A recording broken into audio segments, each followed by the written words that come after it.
Itu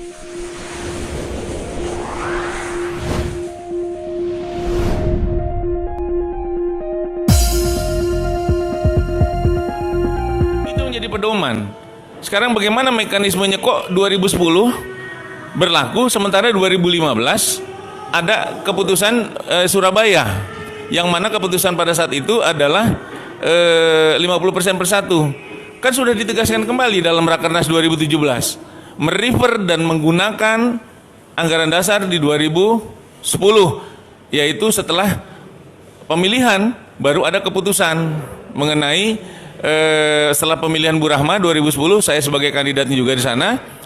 Kemudian ada keputusan, di dalam keputusan itu berlaku bukan pada sangat 2010 tapi setelah 2010. Itu yaitu adanya simple majority untuk suatu keputusan. Jadi suara terbanyak biasa. Ya, bukan suara terbanyak absolut yang seluruhnya harus 50% per satu. Kita ketahui ada 3 quorum di dalam anggaran dasar dan anggaran rumah tangga kita. 50% per satu untuk seluruh pembukaan Kongres. 50% per satu untuk seluruh pembukaan Kongres. Tapi pengambilan keputusan untuk Kongres biasa seperti program saran dan lain-lain itu 50% per satu. Tapi untuk pemilihan leg spesialis ketua umum dilakukan dengan suara terbanyak. Dan untuk perubahan anggaran dasar ya dengan quorum tersendiri sebesar 2/3 ya. Sebesar 2/3. Jadi ada 3 quorum untuk pengambilan keputusannya. Untuk pengambilan keputusannya, sedangkan pembukaannya semua Kongres adalah 50% per satu.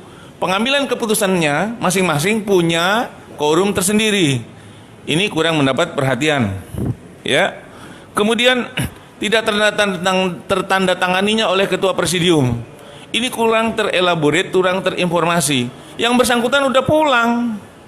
Dan yang bersangkutan tidak mau tanda tangan karena pada saat itu dia tidak menyaksikan dan tidak mendengarkan secara langsung ya keputusan dari hasil pemilihan.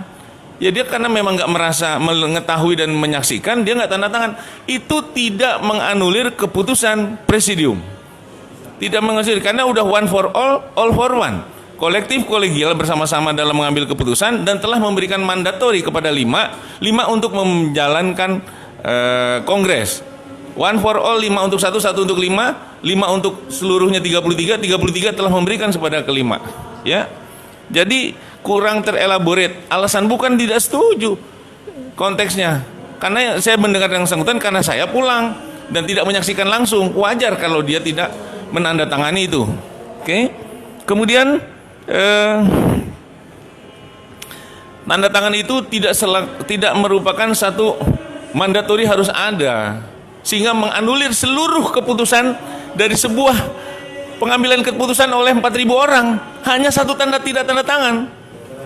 Nah, ya jadi kondisi seperti ini sebagai memperjelas bahwa masa satu menganulir dari seluruh pengambilan keputusan, ini logika kondisi seperti apa? Ya. Karena udah ada presidium sebagai kolektif kolegial, 1 untuk semua untuk 1, 5 untuk 33 pengwil, 33 pengwil sudah mendelegasikan kepada 5. Itu kolektif kolegial dengan kondisi itu tanpa satu ada pun ya istilahnya walaupun hanya 1 saja itu udah bisa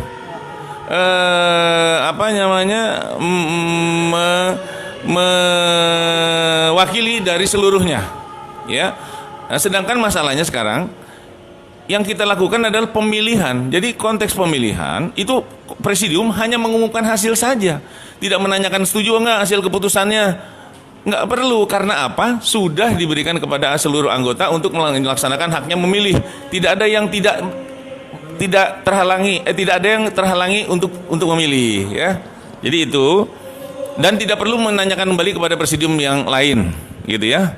Kemudian tidak terelaboratnya bahwa leg spesialis pemilihan itu dengan suara terbanyak itu tidak terinformasi secara lengkap, terpahami ya. Seperti tadi pembukaan sebenarnya 50% per satu, seluruhnya pembukaan Kongres adalah 50% per satu. Ada 3 jenis, tapi pengambilan keputusannya saya ulangi lagi, ada yang 50% per satu, ada suara terbanyak, ada yang 2/3 untuk perubahan anggaran dasar, untuk pemilihan ketua umum itu terbanyak, dan untuk yang hal yang biasa adalah 50% per satu ya. Kemudian kebebasan memilih saksi itu tidak ada batasan, boleh saja, ya. Dan itu ditanyakan oleh hakim pada saat di awal. Atas keberatan penggugat, hakim malah menyatakan boleh berjalan terus, karena tidak dilarang untuk pengurus itu memberikan kesaksian. Artinya bukan akhirnya ujungnya menjadi tidak objektif, tidak begitu. Sepanjang tidak ada larangan, yang larangan itu nyata-nyata kami langgar, nggak ada buktinya oleh hakim, diperkenankan terus. Dan setiap kali ada kami mengajukan saksi selalu diperdebatkan oleh penggugat. Ini dinyatakan dan tetap berlangsung kondisinya, ya. Kemudian saya melihat elaborasi dari dasar pertimbangan hakim itu pada azas kepatutan saja. Oke, menjadi satu azas kepatutan yang harus dilakukan.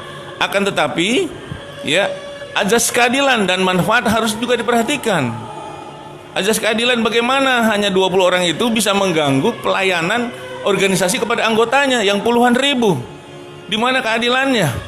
Di mana bentuk pelayanan organisasi untuk kepentingan anggota? Di mana posisinya? Serta azas manfaat. Organisasi ini adalah untuk memperjuangkan kepentingan anggotanya. Di mana pelayanan itu pengurus memberikan rekomendasi, keterangan, persetujuan-persetujuan yang sifatnya memberikan pelayanan kepada anggota, ya. Ini harus dilihat manfaat konteks organisasi itu harus tetap berjalan sampai ada putusan yang ingkrah, ya. Kita tahu teori hukumnya bahwa apabila ada banding, ya, maka keputusan itu tidak bisa berjalan, apalagi provisi dari penggugat itu ditolak oleh majelis hakim. Saya ulangi, adanya penolakan oleh majelis hakim terhadap permohonan provisi oleh penggugat.